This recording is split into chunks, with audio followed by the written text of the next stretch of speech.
Hey there! So last week I promised cookies and I'm delivering a brand new cookie, maybe to you, but certainly to me. You guys, I got the sweetest note from my dad's cousin Patricia in North Dakota. So my grandpa Gramps, which I have a feature I'm going to do of him this month as well, a recipe from him. He grew up on a farm in North Dakota, up Langdon. It was called Calvin, North Dakota, and tiny place. Population like 14 right now. I don't know. It's small. But his mom, my great grandmother, Mable, apparently she was famous for Grandma Mable's oatmeal cookies. And sadly, my Gramps is not around to ask him about these cookies. My dad maybe has had them, but probably because he used to go visit the farm.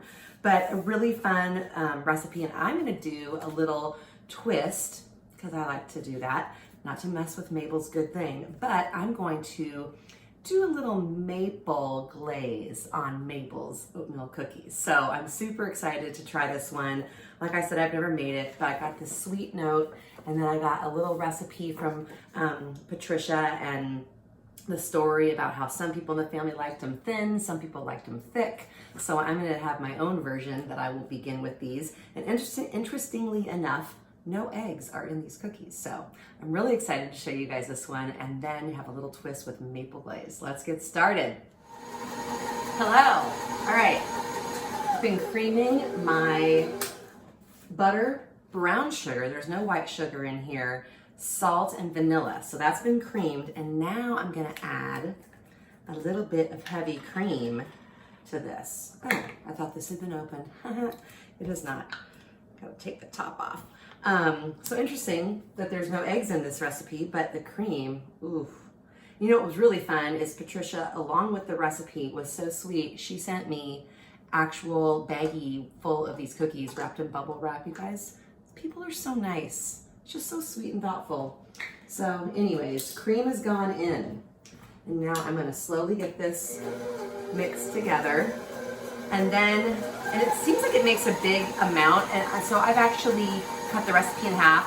When I post the recipe below the video, which I always do, at least since I figured out how to do some things on YouTube, I will give you the full recipe, not the half, because I just didn't want to have that many cookies. So I'm going to slowly add my flour. I kind of like to pre-measure my dry ingredients. If you don't already do that, it's really very helpful, very cookie basics. But for you new kids out there, pre-measure all of your ingredients and then make your stuff, because things will go a lot smoother. And in here I just have the baking soda and flour, and then I'm going to add the oatmeal here in just a sec. So flour's in, and then we're gonna get some oats going. I'm just using old-fashioned oats. Use what you got. I think old-fashioned is really good for cookies. They're whole, so they're not broken up. You can hear the mixers. You could also do this recipe by hand. You don't have to have a mixer. But this is it. So the dough is gonna get finish mixing in here. It's almost all come together. I'll turn that off. It's gonna come out of here, and then it needs to chill in the fridge for a little bit. The recipe originally in here calls for rolling out the dough. I'm gonna be lazy, and I'm gonna use my cookie scoop and then press the cookies out with the back of a glass so they're kind of flat. So I'll give both options in my recipe instructions, but cannot wait for you guys to try these. All right, see you in a bit. Hi guys. Okay, so I've already scooped my cookies. What I did, I used my large cookie scoop and I scooped them onto my cookie sheet, and then I used actually just the back of my hand and just pressed them down flat. This is because in the original recipe on here, it says to roll out the cookie dough and then cut into 4-inch circles. And I didn't want to do that. That's a lot of work. So I used my cookie scoop and pressed them down. We'll see how they turn out. I know what they're supposed to look like, and I'm sure mine will not be nearly as beautiful as Patricia's, but the idea will still be the same. And then I'm gonna have my own little fun twist with that maple glaze that I'm gonna do on these. So it's gonna be a good combo. So these will go in the oven 350 for about 10 minutes until golden brown. We'll let them cool a touch and then glaze them. So excited. Hey there. So cookies were baked, and because it's new, I'm learning as I go as well. because the original recipe calls to roll out the dough and then cut out 4-inch circles. My cookies were a little thicker. They didn't spread out as much, which is fine because I love a thick, Tucker apparently really thinks these sound good too. I love a thicker oatmeal cookie, nice and chewy. I love it. So I cooked them a little bit longer, but I'll put all the instructions below the video. And then this maple glaze, you guys, what this is, super simple. Powdered sugar, maple syrup, and a little bit of maple extract just to bump up the maple flavor, and then just a touch of cream to kind of thin it out. But you still want it pretty thick. So this is not like, see how it's not really gooey. These cookies are still warm, and I like doing it this way. This is not like I've done it before, but because that way, if you don't have to make your frosting look so perfect, they kind of just melt. Like, come and zoom in on this one. Look how there's just no spread marks on that guy. It's already super smooth, and then the icing's drizzling down the side. I mean, who doesn't love a drizzle? Come on. Okay, so I'm gonna get the rest of these frosted up, and then we'll test taste in just a bit. I'll see you guys in a minute. Okay, my cookies are all iced. Kind of let them set up a little bit.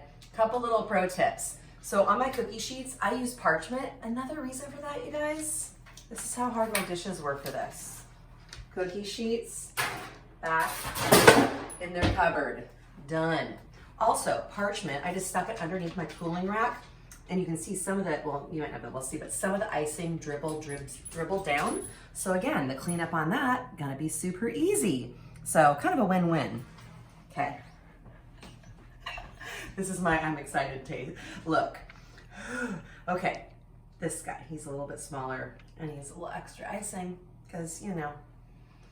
Okay, first off, it smells like buttery brown sugar, just like Grandma's house and my Great Grandma Mable. These are her cookies. Well, her, not original, but I'm amping it up a little bit, but still, Mabel's cookies. Here we go.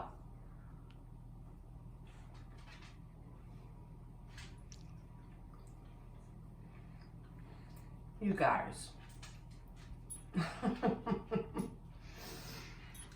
Whoa. Okay, the maple factor on this, so good. Super mapley.